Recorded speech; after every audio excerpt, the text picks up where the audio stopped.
Hoy vamos a hablar de un título que el apóstol Pablo le da al Señor, y es el Dios de toda consolación. De eso vamos a hablar hoy. Y vamos a leer segunda carta a los Corintios, capítulo 1, versículo 3. Me sigue en su Biblia o en la pantalla que aparece el texto. Voy a leer, dice así: Bendito sea el Dios y Padre de nuestro Señor Jesucristo, Padre de misericordias y Dios de toda consolación. Muchos de nosotros nacimos en hogares muy religiosos. La mayoría de nosotros crecimos en una cultura muy influenciada por la religión. La religión solo nos dio un conjunto de reglas morales, éticas, que debíamos de seguir. Son ideas en relación a Dios que muchas veces son concebidas, o la mayoría de las veces, en la mente de nosotros mismos, los seres humanos, ideas que pretendían acercarnos a Dios. La gente religiosa piensa que nos podemos acercar a Dios y que Dios se acerca a nosotros a medida que ofrecemos sacrificios, oraciones muy largas, oraciones muy repetitivas. Pero ¿qué tan cierto será esto? Bien, en el contexto en el que Pablo escribió la carta a los Corintios, era un contexto que tenía que ver con la cultura griega y la cultura romana. Por eso es que decimos que en el contexto grecorromano, los dioses que adoraban los griegos, Corinto era parte de Grecia, y los corintios adoraban a dioses, tenían sus divinidades que, según ellos, en su misma mitología de los dioses griegos, ellos decían o tenían el concepto de que sus dioses no se preocupaban por la vida en particular de cada uno en este caso, de los griegos. Corinto era una ciudad que se destacaba por tener uno de los templos más suntuosos, uno de los templos más maravillosos, que estaba dedicado al dios Apolo. Apolo, según la creencia de los griegos, era hijo de Zeus. Zeus era el padre de los dioses. Y Apolo era el padre era el dios de la belleza, de la música, las artes, etc. Y Apolo se caracterizaba, según la mitología griega, por ser un dios que no tenía relación con aquellos que lo adoraban. O sea, nada más se dejaba adorar, pero la gente iba y le daba sacrificios, largas oraciones, pero estaba alejado de la gente. Los corintios, que eran griegos, eran personas que estaban acostumbradas a estos dioses, ¿sí? No tenían relación alguna con ellos, y es cuando aparece en la escena el apóstol Pablo y les revela a los corintios y les presenta a un Dios que es radicalmente distinto a los dioses que ellos adoraban. Pablo les muestra a un Dios que se acerca a los seres humanos, que entiende y se identifica con el sufrimiento de los seres humanos. Pablo le revela a un Dios que se involucra en la vida cotidiana de los que le adoran. Y el título que Pablo le da al Señor de Dios de toda consolación, pues nos habla de un Dios cercano, un Dios que siente lo que tú sientes, un Dios que percibe y capta el quebrantamiento de tu corazón, lo entiende, lo siente, Y Pablo comienza a revelarle a los corintios ese Dios que ama, un Dios que se preocupa cuando tú estás triste, un Dios que se ocupa de tu situación, un Dios que te quiere abrazar, un Dios que los quería consolar, sanar, levantarlos. Pero, ¿cómo vamos a conocer a este Dios que la Biblia nos revela si nosotros lo queremos filtrar a través de nuestras creencias religiosas? Bueno, yo pienso que a los corintios les pasaba lo que a nosotros también nos puede pasar hoy. Ellos cuando escuchaban el Evangelio y venían a los pies de Cristo, todavía deberían de entrar en un proceso, al igual que nosotros, de quitarnos ideas que no tienen que ver nada con Dios. Y cuando ellos están leyendo la carta que Pablo les escribió, de que el Dios que les revelaba el apóstol Pablo no era como el tal Apolos. Y ellos, yo me los puedo imaginar que se sorprendían mientras leían la carta de que el Dios y Padre de nuestro Señor Jesucristo es un Padre de misericordias, es un Dios de toda consolación, y como que se miraban los unos a los otros. Pues ¿qué clase de Dios es este? Lo mismo pasa a nosotros el día de hoy.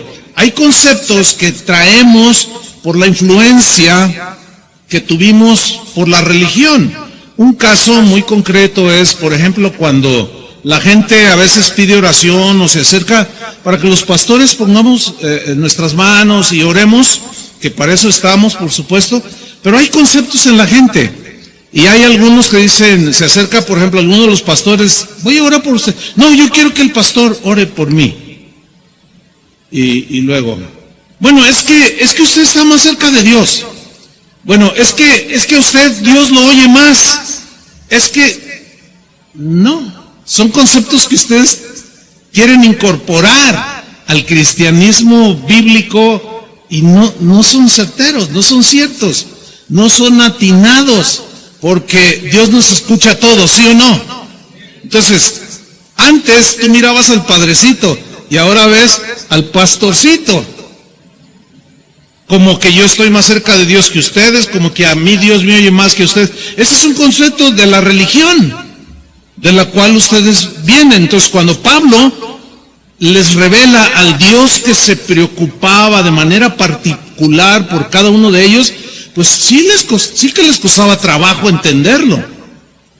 Para Pablo, Dios no era una religión.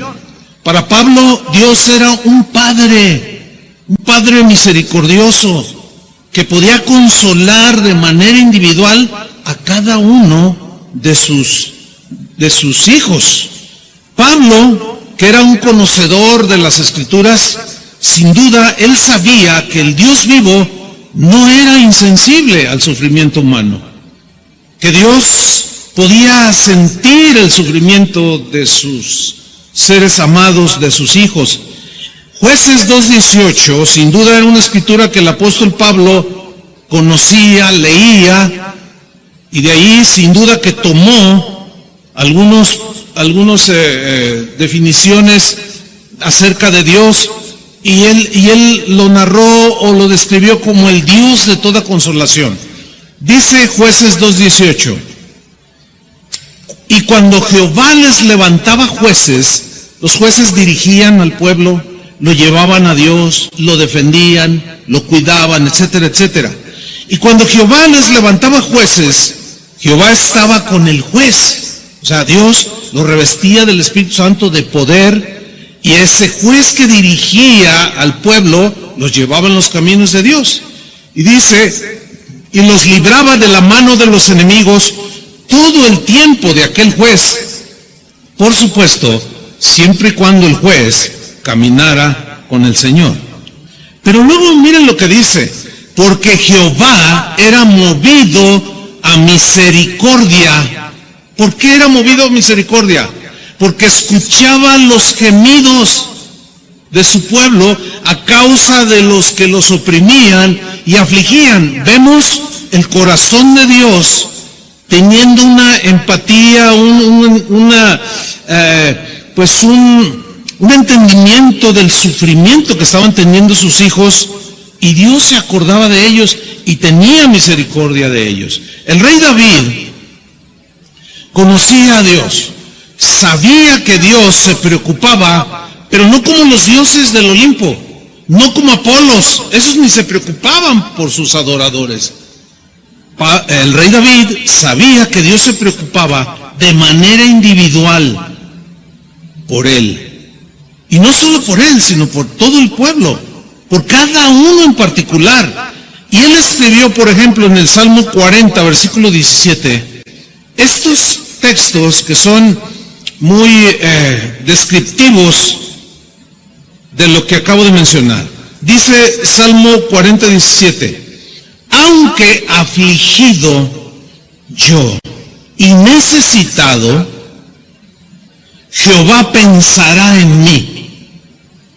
Mi ayuda y mi libertador eres tú. Dios mío, no te tardes. Aquí el rey David está describiendo que en el momento de su aflicción, de su quebrantamiento, de su desconsuelo, David sabía perfectamente que había algo en Dios que lo consolaba. Y era este pensamiento que él plasmó aquí. Dios piensa en mí. O sea, no es indiferente a mí. Por eso cuando a los corintios se les revela este Dios individual que está interesado en ti en particular, pues muchos se sorprendían. Pero David lo conocía, Pablo lo conocía, y David decía, Dios piensa en mí. Ahora, si tú piensas en esta frase, Dios piensa en mí, pues de ahí se derivan cosas como, Dios está al pendiente de mí, Dios cuida de mí, Dios no se olvida de mí, porque no es como el tal Apolos o el tal Zeus que hasta se pelean allá en el cielo. No. Dios es un Dios de misericordia y de toda consolación. Ese es nuestro Dios, un Dios de toda consolación que se preocupa por cada uno de nosotros, se interesa por la situación que estás pasando en estos momentos precisos, de manera particular, aunque tú te sientas en la peor soledad. Él está allí y nos dice en Isaías 66, versículo 13, que nos revela desde el Antiguo Testamento este Dios que consuela a sus hijos. Isaías 66, 13. Miren qué descripción, pero aquí está hablando Dios mismo, dice, como aquel a quien consuela su madre, así os consolaré yo a vosotros. Ahora la figura es un cuadro muy tierno. ¿Quién de nosotros no ha visto a una madre consolar a su hijo porque se tropezó y se golpeó, o se siente enfermito, o se siente mal? La ternura con la que una madre toma a su niño, lo junta a su pecho, el niño siente el latido del corazón de su madre. Fíjate qué manera de describir Dios mismo, a sí mismo. Dice, como aquel a quien consuela su madre, así os consolaré yo a vosotros. ¿Cuántos le dan gracias al Señor? Ese es el Dios que tenemos. Así dice, los consolaré yo. Y en Jerusalén tomaréis consuelo, y veréis, dice, y se alegrará vuestro corazón, y vuestros huesos reverdecerán como la hierba. Entonces la consolación de Dios está accesible y dispuesta para todos. Está accesible y dispuesta para ser derramada en todo aquel que la necesite y se la pida. ¿Cuántos necesitan la consolación de Dios? A lo mejor en este momento no, pero ¿cómo sabes mañana o al rato o pasado mañana? Hace un rato me platicaba un hermano, oye, ¿te acuerdas de fulano de tal? Y yo, sí, ¿cómo no? Dice, fíjate que ayer murió. Ay, pues uno siente lo que se siente cuando se muere un ser querido, ¿no? Bueno, su esposa, no sé, pues su pastor, porque iba a otra congregación, pues la familia, en fin. Pero Dios está allí. Dios está ahí accesible y dispuesto a derramar su consolación. Porque Él es como una madre que consuela a su hijo. Vamos a ver el contexto del pasaje que leímos al principio, del texto que leímos al principio. Segunda de Corintios, capítulo 1. Vamos a leer los dos versículos que le anteceden. Versículo 1 y 2, para tomar un poco más sobre el contexto. Dice 2 de Corintios 1:1, Pablo, o sea, como escritor de la carta, apóstol de Jesucristo por la voluntad de Dios. Él no era un apóstol autonombrado, él era apóstol por la voluntad de Dios. Y como apóstol tenía que hacer su trabajo apostólico, que era revelarles, en este caso, a los corintios y a todos nosotros, al Dios de la misericordia y al Dios de toda consolación. Esa era la tarea como apóstol, de dar a conocer al Dios vivo. Y luego dice, y el hermano Timoteo, o sea, como alguien que estaba cerca a él cuando escribieron esa carta.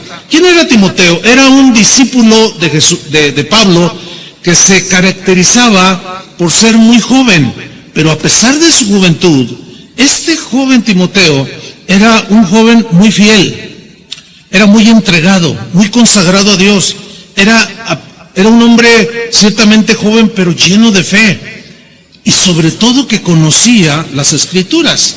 Bueno, a este joven, Pablo lo hizo en un momento dado como su brazo derecho, como decimos, ¿no?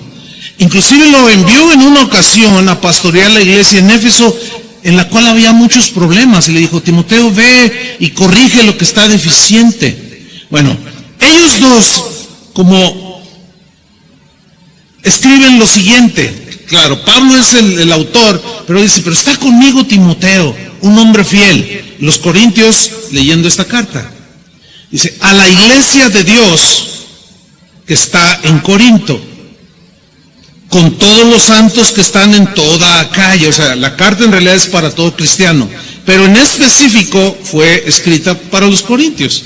Y lo dice el versículo 2, gracia y paz a vosotros. Eso es un saludo se lee muy sencillo, pero es muy profundo. Gracia y paz a vosotros, de Dios nuestro Padre y del Señor Jesucristo. ¿Por qué se lee sencillo, pero a veces profundo? Porque encierra muchas verdades respecto a Dios. Por ejemplo, cuando dice gracia, la gracia fue derramada por Dios nuestro Padre. Y la paz fue derramada por Jesucristo hacia nosotros. Dice Romanos 5:1, justificados por la fe, tenemos paz para con Dios el Padre por medio de nuestro Señor Jesucristo. Entonces, Dios, el Padre de toda gracia, el Dios de toda gracia, que nos da gracia sobre gracia, nos dio a Jesús por gracia, quien nos salvó y nos regaló la salvación por gracia, que es un regalo inmerecido, y como consecuencia de haber recibido su gracia, tenemos paz. Entonces, el Padre sobreabundó en gracia y el Hijo sobreabundó en regalar su paz. ¿Cuántos la están disfrutando? ¡Qué tremendo saludo! ¿Quién saluda así? Solamente un hombre como Pablo. Pero luego en el versículo 3, Pablo se desborda en tratar de describir al Dios que los corintios estaban conociendo. Cuando Pablo llegó a Grecia, dice la Escritura ahí en el libro de los Hechos, que cuando entró allí en Atenas, vio que la ciudad, los habitantes, todos estaban entregados a la idolatría. Dice que había altares de sus dioses por todos lados. Y dice que su corazón se enardecía así, pues ¿qué es esto? Vil idolatría. Pero dice que de pronto vio una inscripción, había un altar que decía, al Dios no conocido. Estaba dedicado ese altar. Entonces Pablo sabiamente dijo, de aquí soy. y se tomó de ahí y levantó la voz y dijo: ¡Hey! En todo veo que ustedes son religiosos, pero veo que aquí tienen un altar al Dios no conocido. De ese les vengo a hablar yo. No, pues captó la atención de inmediato. Y como los dioses que ellos adoraban no se interesaban de manera particular en ellos, y de repente Pablo les empieza a decir que murió por ti, en particular, por ti, cambió totalmente el concepto. Nada que ver con los dioses del Olimpo. Por eso es que Pablo aquí en su carta se desborda en adoración al Señor, y miren lo que dice, que es el texto que leímos: bendito sea el Dios y Padre de nuestro Señor Jesucristo. Y luego le da dos títulos muy, muy hermosos: Padre de misericordias, en plural, y Dios de toda consolación.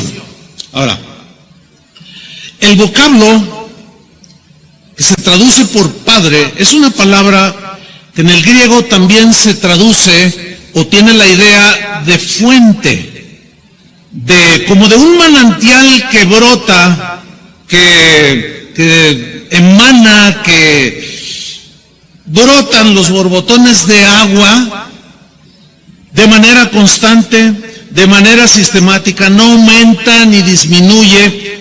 Entonces, se puede leer como que Dios es, al ser Padre, Él es la fuente de todas las misericordias que los seres humanos necesitamos que Él, como un borbotón, nos inunde. Por eso es que es el Padre de las misericordias. Por ejemplo, Él tuvo misericordia del hijo pródigo. Ustedes conocen la historia. Aquel joven va con su padre y le dice: dame mi herencia que me corresponde. El padre, bueno, se las entrega a sus dos hijos. Uno de ellos, el llamado hijo pródigo, toma la herencia, se va, la malgasta con los amigos, se borracha, hace muchas cosas, se le termina el dinero, viene a la desgracia, viene a la miseria. Y cuando este joven está en lo peor de su situación, vuelve en sí y dice: ¿qué estoy haciendo aquí? Volveré a la fuente, a la casa de mi padre. Allí no me faltaba nada. ¿Dónde tenía yo la cabeza de haber dejado al Padre, de haber dejado la fuente? Pero ahora me levantaré e iré a mi Padre. Volveré a la fuente que me puede llenar de lo que todo esto no me llenó. Y cuando el padre, dice en la historia, vio a su hijo hecho un desastre, brotó la fuente. ¿Entienden? Como padre. Emanó un caudal de perdón, de misericordia. Y dice en Lucas 15:20, y levantándose, vino a su padre. Y cuando aún estaba lejos, lo vio su padre y fue movido a misericordia. Y corrió y se echó sobre su cuello y le besó. Esta es una descripción muy, muy clara del por qué Pablo llamó a Dios Padre de misericordias. ¿Por qué? Porque derramó como un río que inundó y llenó a todo mundo de su misericordia. Hay otro ejemplo de un rey en una parábola que mandó a hacer cuentas con sus siervos. Este rey representa a Dios. Y nos narra esta parábola que le trajeron a uno a quien le perdonó una deuda que tenía con este rey, y era una deuda impagable, y también fue movido a misericordia. Vamos a leer una parte de esta historia, Mateo 18:23. Por lo cual, el reino de los cielos es semejante a un rey que quiso hacer cuentas con sus siervos. Y comenzando a hacer cuentas, le fue presentado uno que le debía 10,000 talentos, que era muchísimo dinero, impagable. Ni en 40 vidas se podía pagar esta cantidad. A este, como no pudo pagar, ordenó su señor venderle, y a su mujer e hijos, y todo lo que tenía, para que se le pagase la deuda. Entonces aquel siervo, postrado, ya totalmente quebrantado, sin ánimo alguno, totalmente desconsolado y sin esperanza, comenzó a suplicar a este rey que representa a Dios. Y le dijo: Señor, ten paciencia conmigo y yo te lo pagaré. Y Dios lo vio en tal condición que miren lo que sucedió. El Señor de aquel siervo, movido a misericordia, cuando lo vio, se dolió con él. Por supuesto que el padre, al ver la condición de ese hombre, se conmovió en su corazón. Por eso es el Padre de misericordias. Es lo mismo que hizo con nosotros cuando nos vio como estábamos. Lo único que hizo fue, como Padre, abrió la llave de la fuente y derramó su gracia y derramó su perdón, y hoy estamos aquí de pie delante de Él. ¿No le puede dar un aplauso al Señor? Amén. Gracias, Señor. El Señor, movido a misericordia, dice, le soltó y le perdonó la deuda. Que fue lo mismo que hizo con nosotros. Aquí la deuda simboliza los pecados por los cuales que cometimos en nuestra vida y que no podemos pagar para ser perdonados. Tiene que ser un regalo. Entonces el corazón del Padre, como una fuente, brotó a raudales, a borbotones, su perdón. En Santiago 1:17, Santiago aquí habla de Dios el Padre y le da otro título muy interesante. Dice lo siguiente, Santiago 1:17: toda buena dádiva y todo don perfecto, o sea, todo lo bueno que hayas recibido o que recibirás, o que recibas en tu vida, toda buena dádiva y todo don, regalo perfecto desciende de lo alto. Y fíjate cómo le llama a Dios: del Padre de las luces. Bonito título, ¿no? El Padre de las luces. Pablo dijo: el Padre de toda gracia, el Dios de toda gracia, el Señor de toda paciencia, etcétera, etcétera. Del Padre de las luces, en el cual dice, no hay mudanza, o sea, no cambia. No es ahorita y mañana ya no, y luego sí, no. Tampoco tiene sombra de variación. Él es consistente, constante. Su misericordia siempre está fluyendo, siempre está brotando. Su perdón siempre está fluyendo para todo aquel que se arrepiente. No se detiene. Es como una fuente inagotable.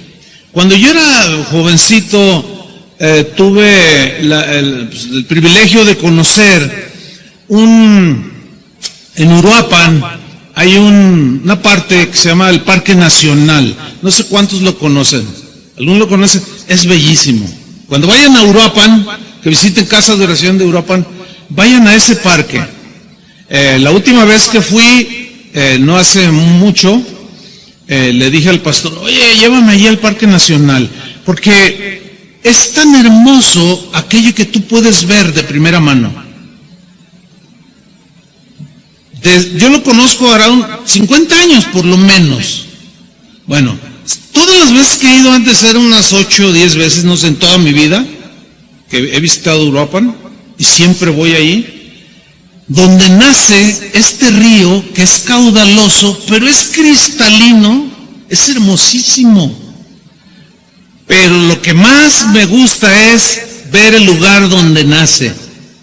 Se ve cómo nace ahí, se ven los borbotones.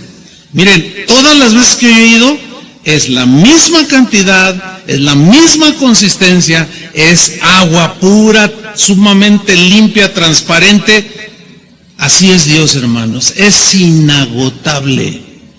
Una vez alguien me dijo: ay, pastor, ¿no aburriremos a Dios si le pedimos tanto? No, hombre, no, si no le pedimos a Él, ¿a quién le vamos a pedir? Ay, es que ha tenido tanta misericordia de mí, ¿cómo le he fallado al Señor?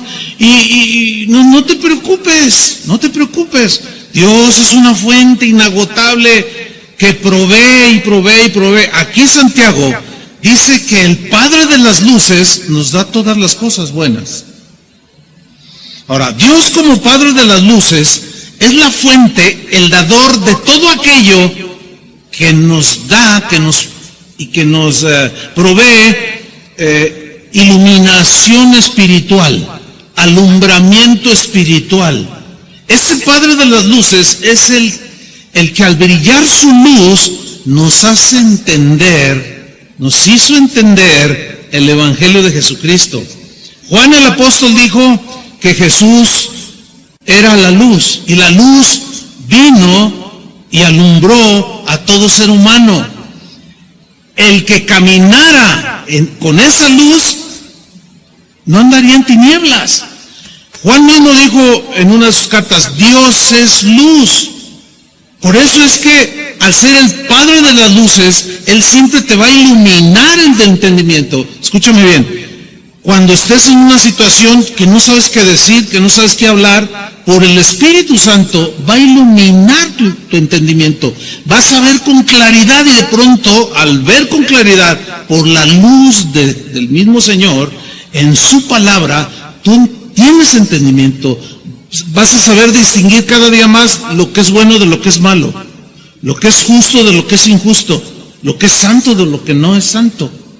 Entonces, por eso es que toda dádiva espiritual que tenemos es para nuestra bendición. Entonces, imagínense esa fuente inagotable de ese Padre, tan lejano el concepto de los dioses del Olimpo, que los corintios estaban impresionados. Y Pablo, con esa sabiduría que Dios le había dado, inicia su segunda carta con esa descripción de Dios. Vamos a volver a segunda de Corintios 1:3. Voy a leerlo de nuevo. Bendito sea el Dios y Padre de nuestro Señor Jesucristo, Padre de misericordias, que ya vimos algo de eso, y Dios de toda consolación. Ok, Dios como Padre, como fuente de misericordia, de luz espiritual, también es el Padre y es la fuente de toda consolación. Ahora, yo subrayo la frase toda consolación. ¿Por qué? Porque es importante que nosotros mencionemos algo sobre esta frase. Dios de toda consolación. ¿Qué quiso decir Pablo cuando les escribe a los Corintios? El Dios de toda consolación. Pablo quiso proyectar y revelar que el Dios de toda consolación tenía y sigue teniendo multiformes maneras de consolar nuestros corazones. Dios es una fuente inagotable, no solo de misericordia, no solo de luz espiritual, no solo de gracia, sino de toda consolación. Y escuchen esto, Dios, como fuente de toda consolación, siempre tendrá una manera personal y específica para traer consolación a ti de manera personal. Por eso es Dios, porque Él no se confunde con las peticiones que le hacemos. Por ejemplo, hace un rato orábamos por un pastor. Bueno, era una oración unánime. Pero si yo en este momento les dijera a ustedes, vamos a orar y cada uno de ustedes ponga su petición delante del Señor, pues son totalmente distintas, ¿no? Algunos pedirían por su hijo, su esposo, un trabajo, una casa para renta, qué sé yo. Si tan solo las peticiones que escriben ustedes ahí se hacen un altero así. Ahora, piensa en esto. Estamos orando cada uno de nosotros con una petición específica. ¿Sabes cómo Dios ve eso? Sígueme con atención. Tú le presentas a Dios tu petición y es como si solamente tú estuvieras en este auditorio, tú y Dios. Por eso es Dios. Pero eso lo puede hacer con todos. Entonces, uno de acá puede necesitar una consolación porque tiene un hijo enfermo, pero otro por acá necesita una consolación porque una hija se fue de la casa. Y a los dos los escucha con la misma atención, no se confunde, no entra en una situación de, a ver, espérame, estás pidiéndome mucho. A ver, tú que estás pidiéndome poquito, porque ya me hice jamás en Dios hay esa confusión. Entonces cuando Pablo les revela este Dios a los corintios, que los miraban allá bien lejos a sus dioses de antaño, les da esta gran revelación y ellos lo entienden por la iluminación del mismo Padre de las luces. Pero esto es lo hermoso, hermanos, que de manera particular, personal, Él conoce tu quebranto, Él conoce tus lágrimas, conoce tu gemir, pero de manera personal, como si nada más tú y Él existieran en el mundo. Eso es algo profundo, hermanos, y maravilloso, que la mente religiosa le cuesta trabajo entender, por tanto concepto errado acerca de Dios, pero que gracias al Señor por su palabra se nos revela de esa manera. ¿Cuántos dicen gracias, Señor?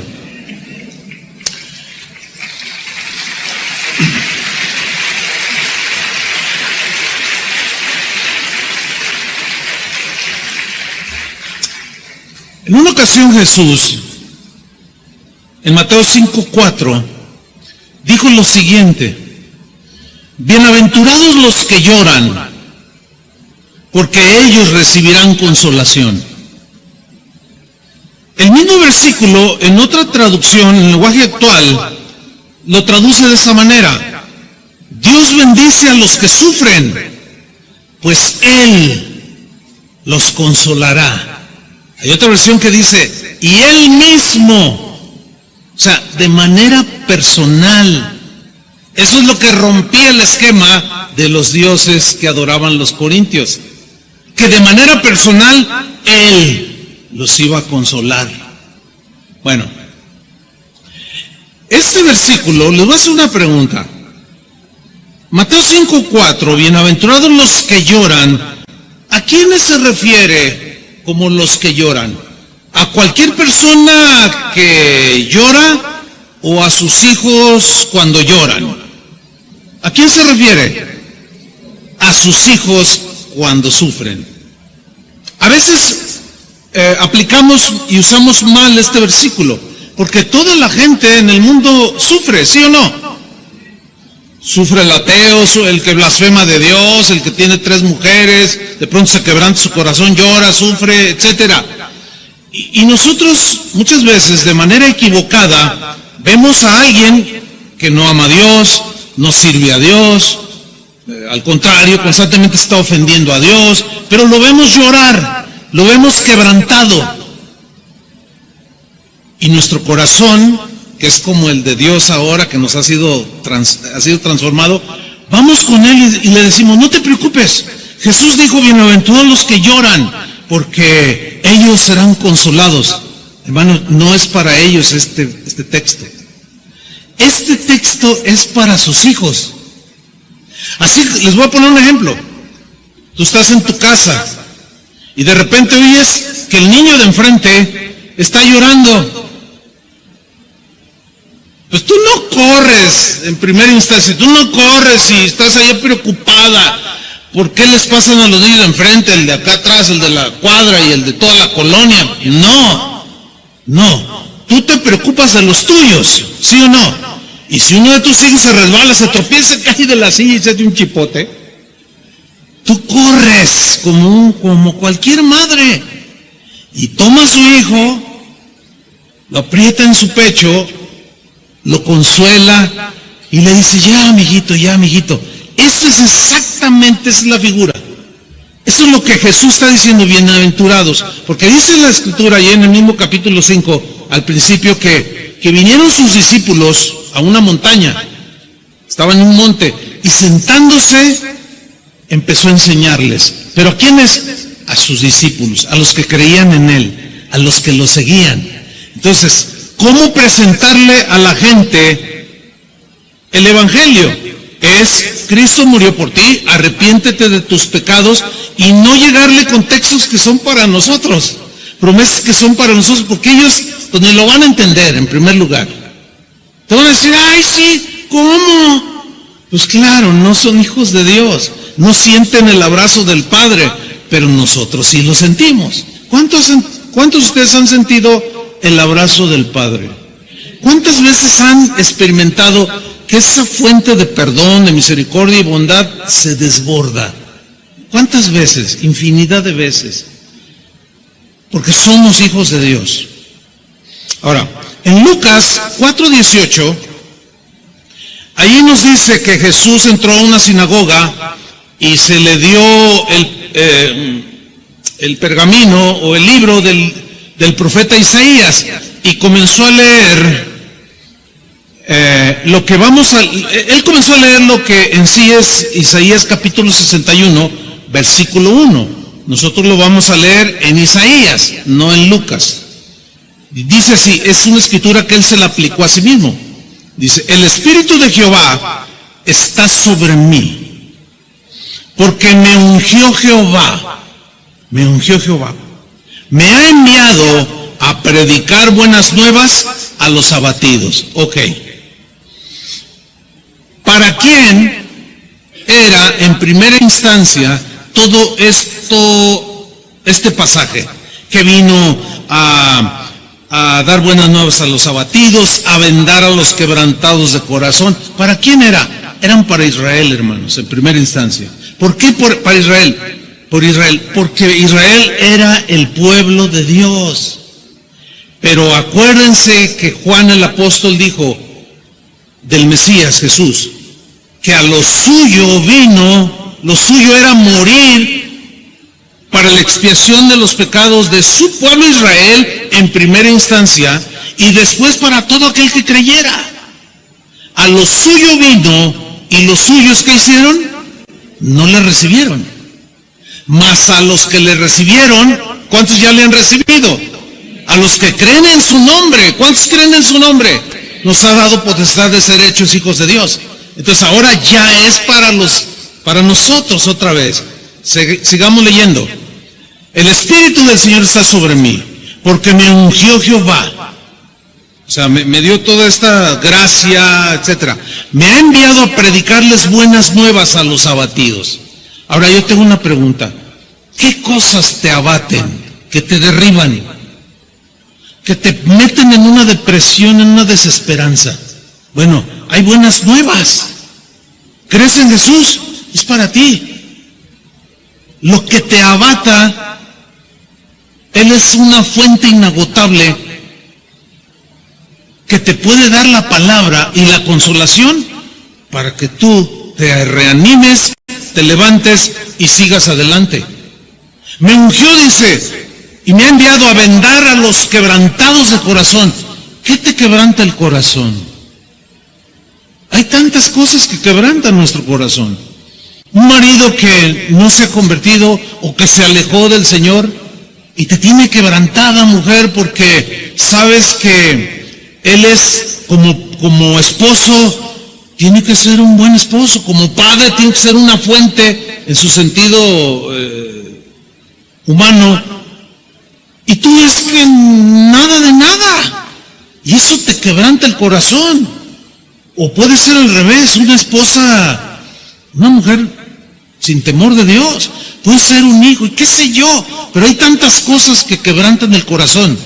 Bueno, el Evangelio tiene buenas noticias de consolación a los que tienen sus corazones quebrantados. ¿Qué más? A publicar libertad a los cautivos. ¿Qué te tiene prisionero? El Señor te puede liberar. Y a los presos, apertura de la cárcel. La cárcel obviamente no es literal el lenguaje, es un lenguaje metafórico. Pues, imagínate el Chapo fuera otra vez, pues como que no. No. Cárcel es una metáfora, ¿verdad?, que habla de cómo podemos, así como un preso está prisionero en algo y está desesperado, hay prisiones, metafóricamente hablando, en muchos sentidos. Hay prisiones de tristeza. Hay muchas cosas que nos suceden. aún a los hijos de Dios. Pero luego en el versículo 2 remata diciendo, vine a proclamar el año de la buena voluntad de Jehová. La buena voluntad que Dios tiene para con todos los seres humanos, pero para los que creen es en quienes abre la fuente de toda bendición. En el que no cree, pues no pasa nada, siguen en su miseria. A proclamar el año de la buena voluntad de Jehová y el día de venganza del Dios nuestro. Significa que va a haber un juicio a todos aquellos que rechazaron su amor, que rechazaron la verdad del Evangelio, que rechazaron a su Hijo Jesús. Pero mira cómo termina el texto: a consolar a todos los enlutados. Un enlutado es aquel que se le muere un ser querido, que pierde al esposo, que pierde a la esposa, a un hijo, qué sé yo. Bueno, en el versículo 2 de Isaías 61, en la versión en lenguaje actual, la segunda frase dice, Dios también me envió para consolar a los que están tristes. ¿Por qué estás triste? En una ocasión Jesús preguntó a una mujer, ¿por qué estás triste? Cuando los discípulos estaban, después de que lo habían crucificado y lo habían sepultado, y él resucita y se les aparece y les dice, ¿por qué están tristes? Yo les había dicho que iba a resucitar. O sea, cualquiera que sea la razón de tu tristeza, de nuestra tristeza, Él vino a consolarnos. Por eso es que Pablo lo revela como el Dios de toda consolación.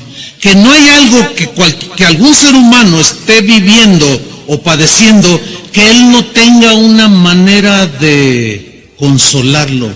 Siempre va a tener una palabra exacta que penetre tu corazón y lo inunde de paz, lo inunde de consolación y de seguridad. Ese es el Dios, hermanos, que Pablo nos reveló. Ese es el Dios que vino a revelar ya nuestro Señor Jesucristo de manera personal. ¿Se acuerdan cuando murió Lázaro?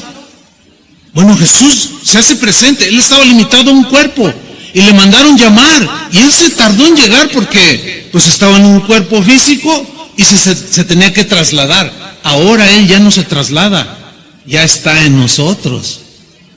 Y era distinto en ese tiempo. Entonces Lázaro muere, y cuando Jesús llega a la aldea, María le dice, Señor, si hubieras estado aquí, mi hermano no habría muerto. O sea, que tenía fe, siempre y cuando Jesús hubiera estado presente.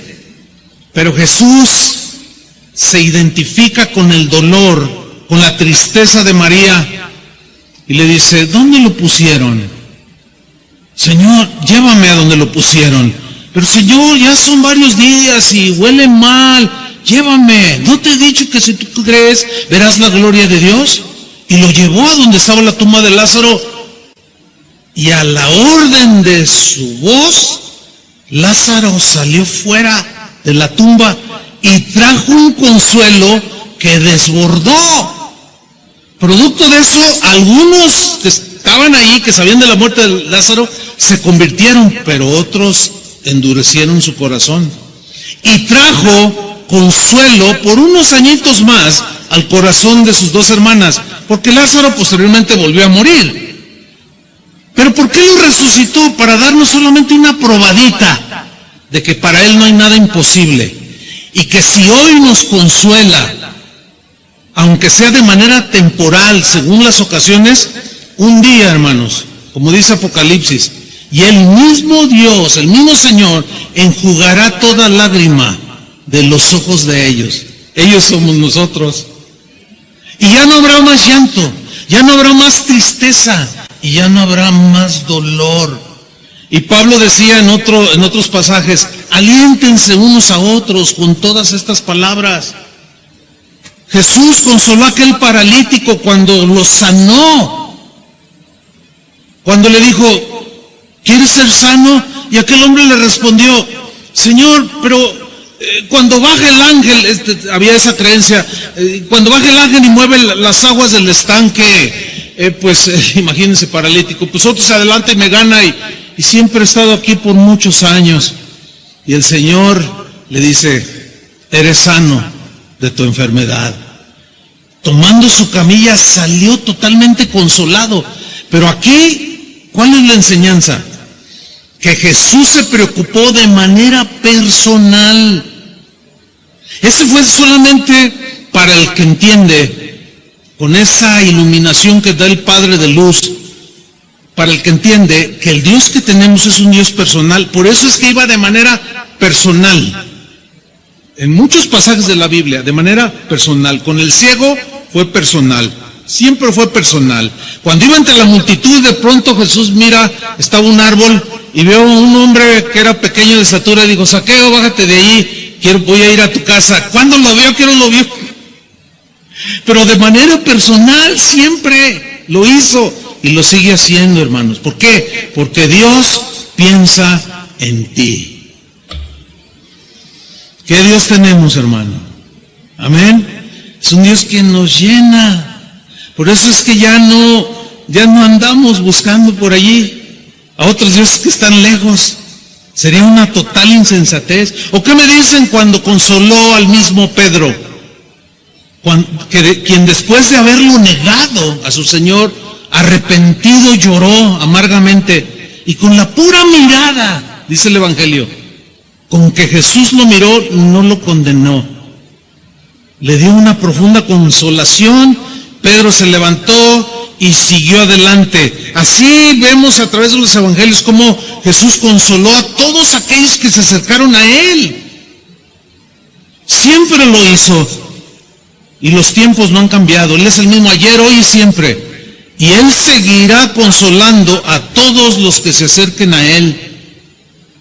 A todos los que necesiten la consolación del Señor, pero necesitan pedirla también. Mira lo que dijo Jesús más al respecto. Vamos a Juan capítulo 14, versículo 15. Dijo así: si me amáis, guardad mis mandamientos, y yo rogaré al Padre, a la fuente inagotable de todo, y os dará otro consolador. Se refería al Espíritu Santo. Ahora bien, la palabra Paracletos es la palabra que aparece en el griego y significa literalmente alguien, uno o alguien que está junto a ti de manera inseparable. Que si tú vas a la izquierda, Él va contigo. Si vas a la derecha, Él va contigo. Si subes a una montaña, Él va contigo. Si bajas a un valle, Él está contigo. Se refería al Espíritu Santo, pero Jesús le dijo consolador. ¿Por qué? Vamos a seguir leyendo. Él os dará otro, o sea, aparte de Él, para que esté con vosotros. ¿Cuándo? Para siempre. Esa frase para siempre nos habla de la inagotable consolación que Dios da a sus hijos. Versículo 17. El Espíritu de verdad, el cual el mundo no puede recibir. Ahí está. No puede entenderlo, no puede recibir, porque no le ve ni le conoce, pero vosotros le conocéis. ¿Cuántos lo conocen ya? Vosotros lo conocéis. Es para ustedes, hijitos, la consolación.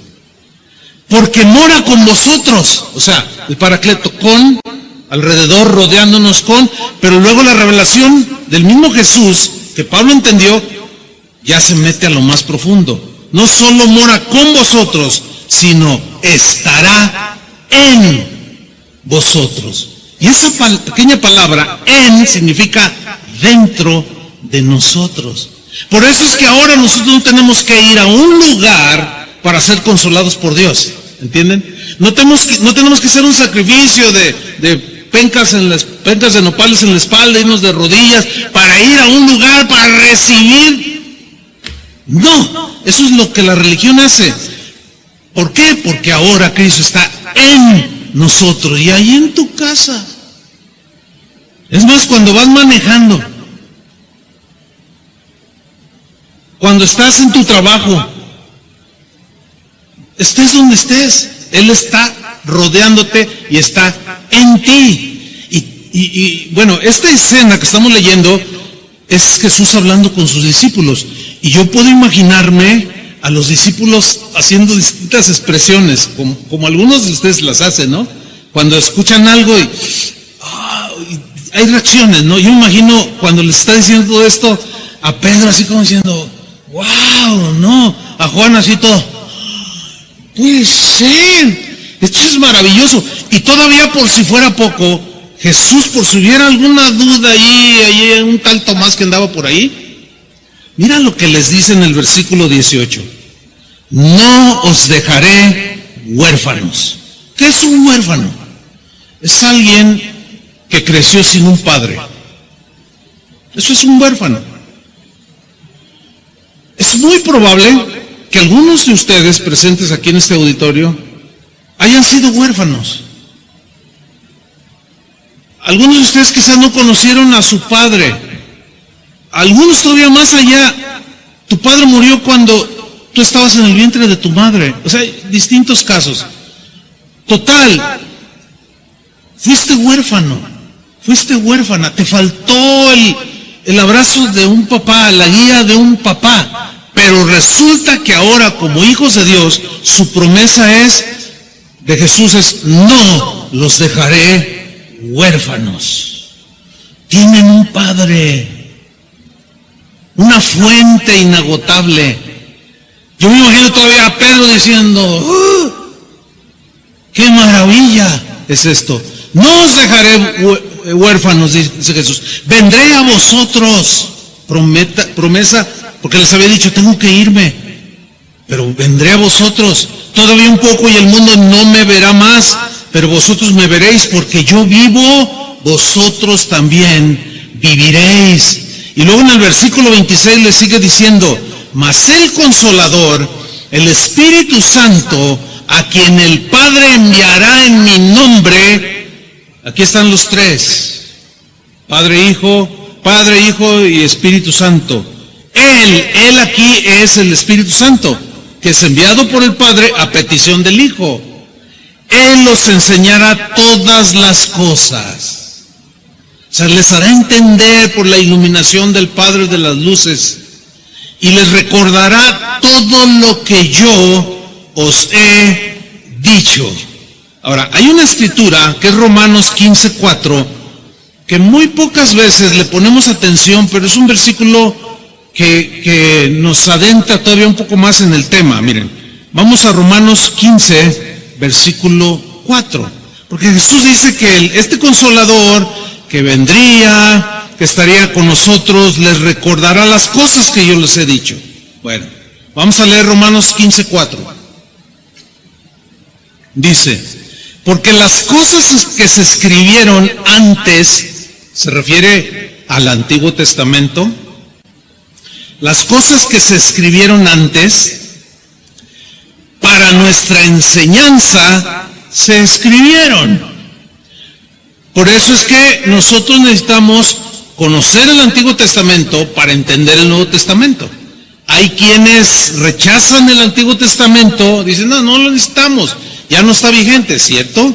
Pero no podemos conocer el Nuevo Testamento ni entenderlo si no conocemos el Antiguo Testamento. Por eso dice, mira, estas cosas que se escribieron antes para nuestra enseñanza se escribieron, pero mira lo que viene a continuación, a fin de que por la paciencia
y la consolación. Digan todos, la consolación.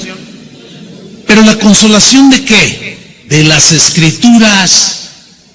O sea, la consolación que recibimos cuando leemos las Escrituras, cuando la palabra de Dios nos es enseñada, cuando tú la lees, la escuchas.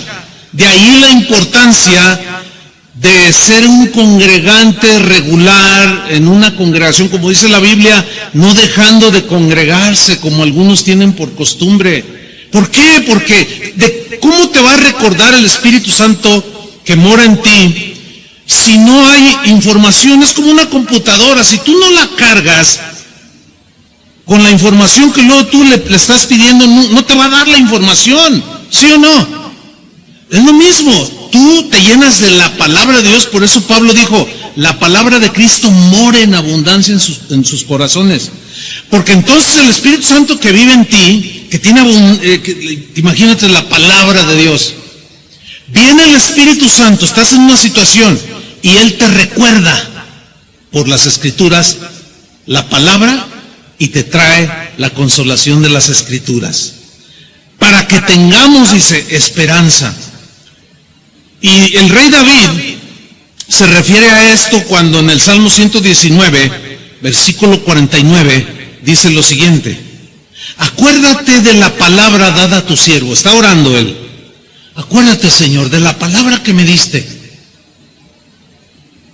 en la cual me has hecho esperar.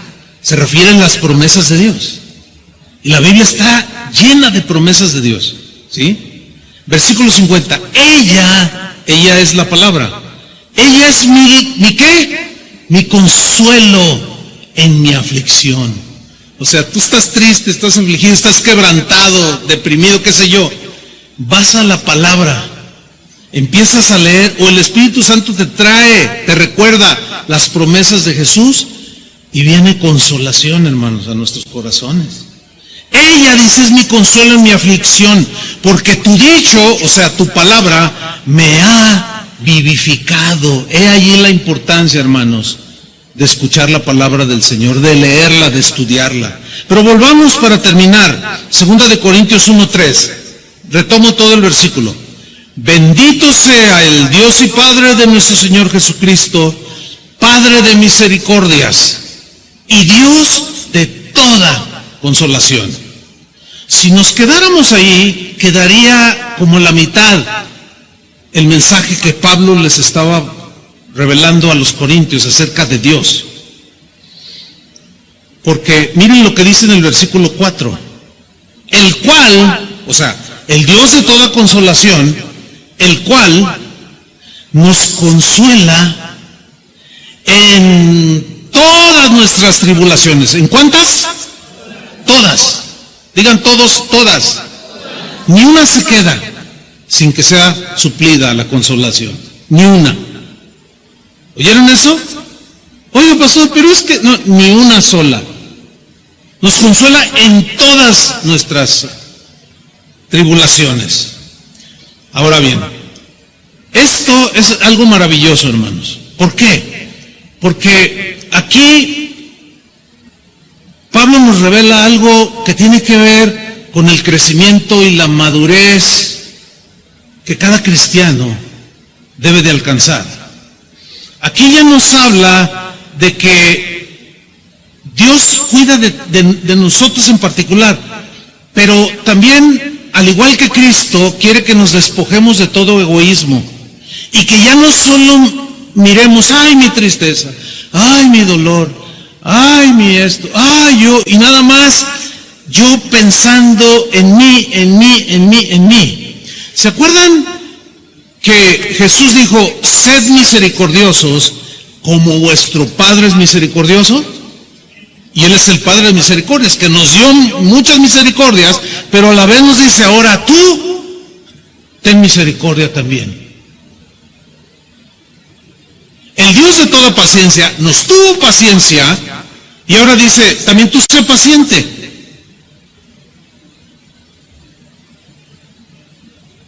El Dios de toda gracia, que te sobreabundó de gracia sobre gracia, que te bendijo, ahora tú lo que has recibido de Él, dalo de gracia. Cuando un cristiano logra encontrar su refugio en Dios, habitar bajo sus alas y ser consolado por las Escrituras, por el Espíritu Santo, ¿para qué? Nada más para que, ay, ahora soy tan feliz. No, mira, aquí está la gran revelación del mensaje central de hoy, el cual nos consuela en todas nuestras tribulaciones. ¿Para qué?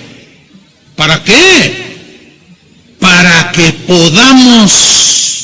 podamos hacer algo. ¿Qué? Para que podamos también nosotros, ¿qué? Consolar a los que están en cualquier tribulación, por medio de la consolación con que nosotros somos consolados por Dios. Por ejemplo, tú tienes un quebranto, se fue tu hijo de casa, sabes que anda con malandrines ahí, estás quebrantada, estás quebrantado, y te duele y lloras, inundas tu cama de llanto, de lágrimas, clamas al Señor, y Él viene en las noches, tú te refugias en la palabra, el Espíritu te consuela, te da promesa, te da palabra, y luego vienen y te dicen, oye, que tu hijo acaba de asaltar un Oxxo. Híjole, a veces como que se pone peor la cosa, pero tú vuelves a refugiarte en el Señor y te consuela. Pero resulta que te vas al mercado y escuchas allí a una señora que vaya a comprar ahí unos jitomates y la saluda. ¿Cómo está? ¿Cómo está, doña? Ay, estoy tan triste. Y empieza a llorar la señora. ¿Qué le pasa? Pues es que mi hijo, fíjese que... Y tú estás oyendo aquello. Inmediatamente tú te identificas. Y si tú logras salir de ti mismo, o sea, ya no tanto de mirar que estás sufriendo, sino ya empiezas a sentir que el dolor de otros, empiezas a llorar con el que llora, a sufrir con el que sufre. Entonces tú que estás viviendo eso y que Dios te consuela, qué mejor que tú que vas con esa señora y le dices, mire, yo tengo un Dios, y lo empiezas a compartir y empiezas a consolar a otros con la misma consolación con que tú eres consolado por Dios. Eso era un concepto totalmente desconocido de los dioses con sus adoradores en Grecia, pero Pablo lo revela y nosotros tenemos que entenderlo y tenemos que volcarnos en esa gracia y derramar la gracia que recibimos del Señor. Déjenme terminar con una historia que involucra a familia mía de primera mano. Mi padre y mi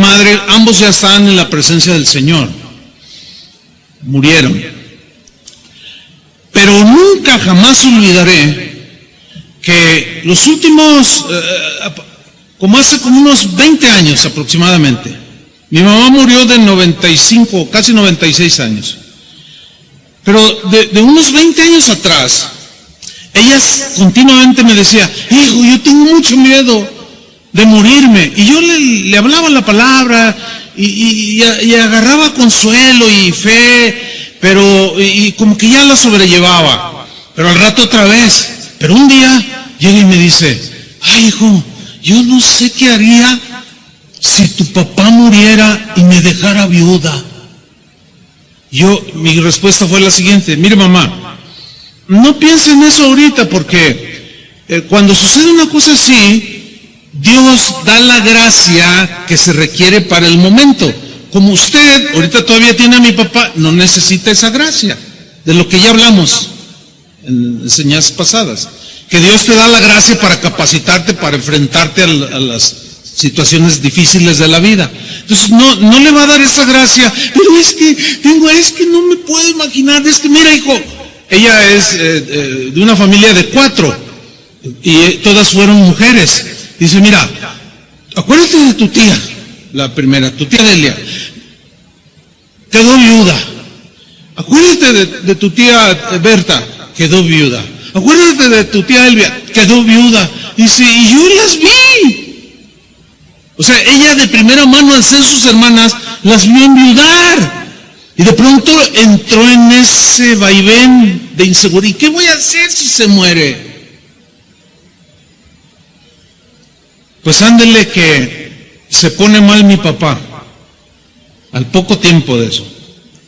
Lo llevamos al hospital, ya iba él ya en coma. Y el doctor me dice, mire, ya no hay nada que hacer, solo un milagro. Y yo creo en milagros. Y le dije, bueno, sí, entiendo. Dice, pero yo sugiero que ya vayan preparando todo para el funeral. Ah, pues muchas gracias. Entonces yo me metí al cuarto donde estaba mi papá en el hospital y yo me iba a disponer a orar, a pedirle un milagro, porque pues es lo más natural y normal. Mi papá tenía unos 75 años, 72 por ahí, bueno. Entonces estaba a punto de orar y el Señor me habló y me dijo, no, es el tiempo para él. No, está bien, Señor. Bueno, me tocó ver cuando mi papá dio el último, cuando exhaló el espíritu, su último suspiro, me tocó verlo allí, a 1 metro de distancia. Entonces yo voy por el médico y le digo, oye, quiero revisar a mi papá, y el doctor llega, lo revisa y dice, tu padre ha fallecido. Ah, pues muchas gracias. Pero entonces, mi mamá que se había salido, me preocupó mi mamá, una preocupación natural. Una mujer ya anciana, en ese tiempo padecía de algunas enfermedades, porque debo decir que ella murió sin ninguna enfermedad. Ella murió de muerte natural, como dicen los doctores. Pero yo tenía preocupación por lo que ella me había dicho no hacía mucho, que qué haría si quedaba viuda, que no lo iba a soportar. Entonces cuando voy con ella, la tomo, le digo, venga mamá, y nos sentamos ahí. Y le digo, quiero decirle algo. Y me dice, ¿qué? Y yo la miro. Y ella me dice, cierra los ojos y levanta las manos y dice, gracias Señor por darme a mi esposo por más de 50 años. Te doy gracias. Y empieza a alabar a Dios. Oh, primera sorpresa para mí. Porque en ese momento, ¿qué llegó? Llegó la gracia del Dios de toda gracia. Llegó la consolación del Dios de toda consolación. Y de repente mi mamá prorrumpe en acción de gracias a Dios. Avisamos a los familiares de mi papá para el funeral. Comienzan a llegar unos cristianos, otros no cristianos. Los no cristianos llegaron, ¡ay, hermanito! ¡Ay! Lo que ustedes ya saben, cuando la gente no tiene fe, no tiene esperanza, el mundo se les acaba y todo. Pero ¿cuál va siendo la sorpresa? A mi madre consolando a la familia de mi papá y alguno que otro de los de aquí de Casa de Oración. No faltó quien me dijera, oye, tu mamá, qué tremendo, pastor, mírala, ahí andaba consolando a todo mundo. Y ella de primera mano sintiendo el dolor que tanto temía de ser viuda. y estaba consolando. Mira, cuando estaban sepultando a mi papá, mi mamá andaba, no, mira que el Señor, déjame orar por ti.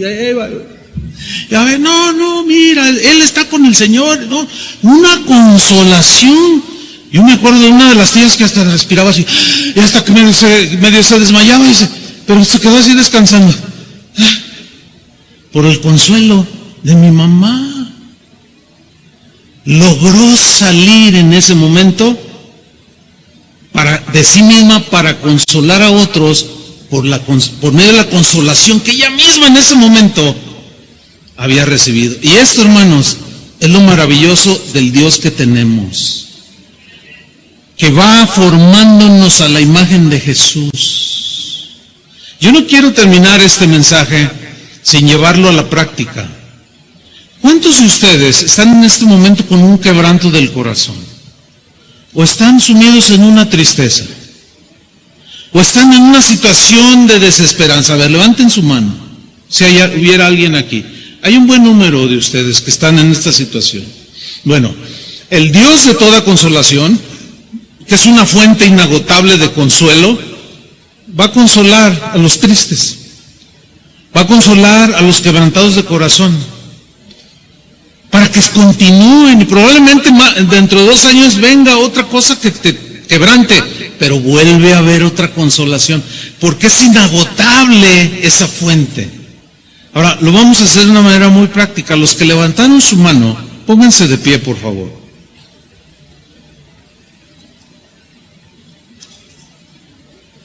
Gracias, Señor. Qué bueno es el Señor, ¿no? Dios es bueno. Bien, es un buen número de ustedes, pero creo que es posible que sí lo podemos hacer. Miren, vamos a hacer algo. Lo más rápido que puedan moverse, vengan aquí adelante. Nada más no obstruyan las 2 escaleras que están al extremo. Le voy a pedir a Adrián que modere allí la escalera de aquí de la izquierda y a, no sé quién está, Chava o Toño, que se vengan acá a la escalera de la derecha, de mi derecha, porque vamos a hacer algo. Miren, vamos a orar por ustedes. Ahora, si logra seguir con la atención, nos va a ayudar. A lo mejor nos vamos a amontonar, pero bueno, Dios conoce, Dios sabe. Mira, nada más quiero decir unas pocas cosas. Dios conoce en particular tu tristeza, la razón, de manera particular.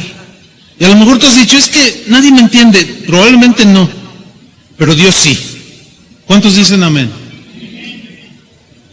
Probablemente la razón de tu desconsuelo te tiene al borde del abatimiento, pero Dios te va a levantar. Esa es una promesa.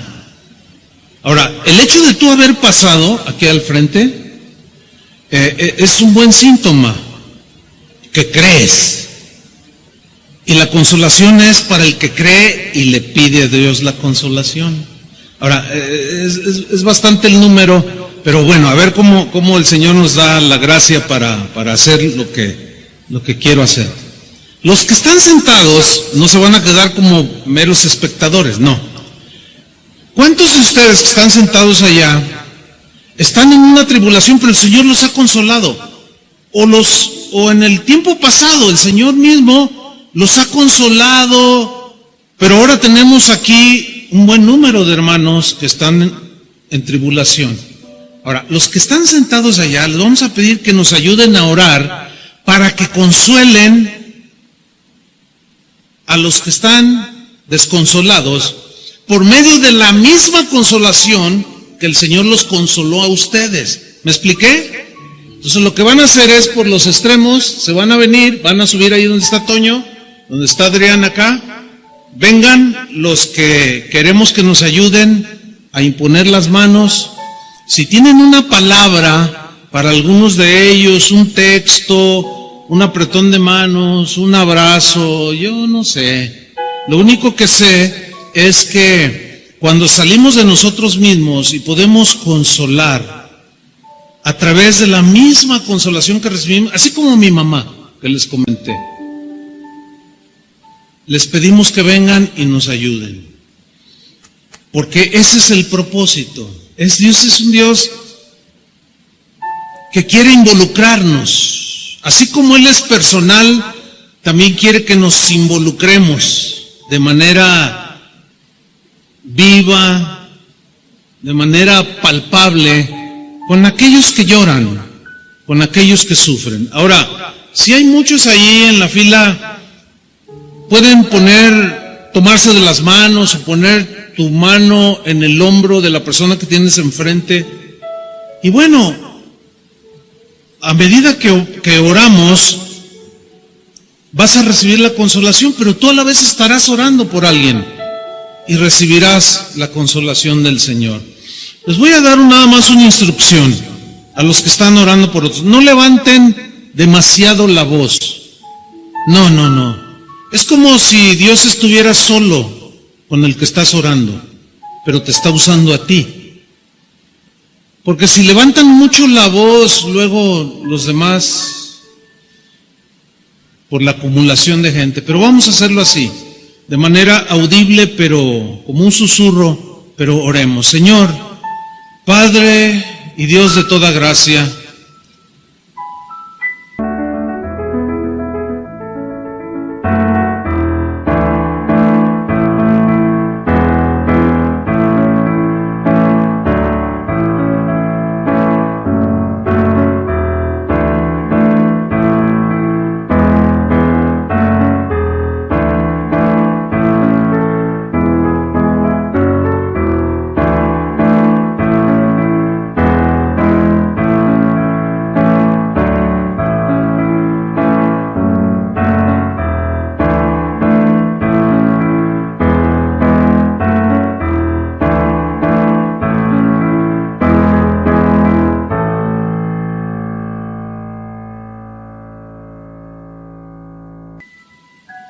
Padre nuestro, tú que estás en el cielo, pero también estás en nuestro corazón. Tú que eres la fuente de toda gracia, el Dios de toda gracia, que repartes a diestra y a siniestra como una fuente inagotable y nos das gracia sobre gracia, favor sobre favor, misericordia sobre misericordia, que eres el Dios de toda gracia, de toda misericordia, que has volcado, Señor, y has derramado misericordia a raudales, que has derramado perdón a raudales, y que también eres el Dios de toda consolación. Aquí está tu pueblo, Señor, tu pueblo que te ha recibido, tu pueblo que te sigue, tu pueblo que te honra, te adora, Señor, y que muchas veces viene el quebranto, viene la tristeza, viene aquello que nos rompe el corazón. Y aquí es cuando tú, Señor, como una madre consuela a su hijo, así te extiendes tú. Y esto ahora es a través de tu cuerpo, la misma iglesia. Por eso es maravilloso este pasaje, que tú nos consuelas en todas nuestras tribulaciones, para que podamos también nosotros consolar a los que están en cualquier tribulación, a través y por medio de la consolación con que hemos sido consolados por ti, Padre. Señor, que nadie que está en este lugar salga sin recibir un abrazo tuyo, Señor, una consolación. Pablo les decía a los filipenses, hay una consolación en Cristo. Mutuamente, consuélense, anímense, porque las cosas están difíciles allá en el mundo y necesitamos fortaleza para seguir. Padre, muchas gracias por consolar a tu pueblo en esta tarde, por derramar, Señor, y darnos abundancia de palabra y consolar nuestros corazones. Eso no quedará aquí, Señor, porque nos podemos extender a otros y darles una palabra. Enjuga, Señor, toda lágrima de los ojos de aquellos que lloran. Tú prometiste que a los que lloran recibirán consolación. Gracias, Señor, porque tu Espíritu Santo nos ha recordado tu promesa, tus promesas, tu palabra, Señor. Hemos disfrutado tanto, Señor, esta reunión. Muchas gracias, Señor, por tu amor inagotable, por tu amor inexplicable que desborda, Señor.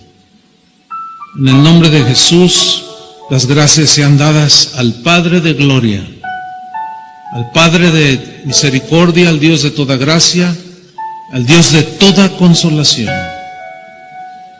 En el nombre de Jesús reciban, hermanos, la consolación del Señor. Y sigamos mostrando a ese Dios que quiere una relación personal con aquel que le reciba en su corazón. Abrácense unos a otros, anímense unos a otros, con espíritu de gratitud y acción de gracias. Dile: gracias, hermano, por orar por mí. Dios te bendiga, Dios te fortalezca, Dios conceda la gracia abundante para ti. En el nombre de Jesús.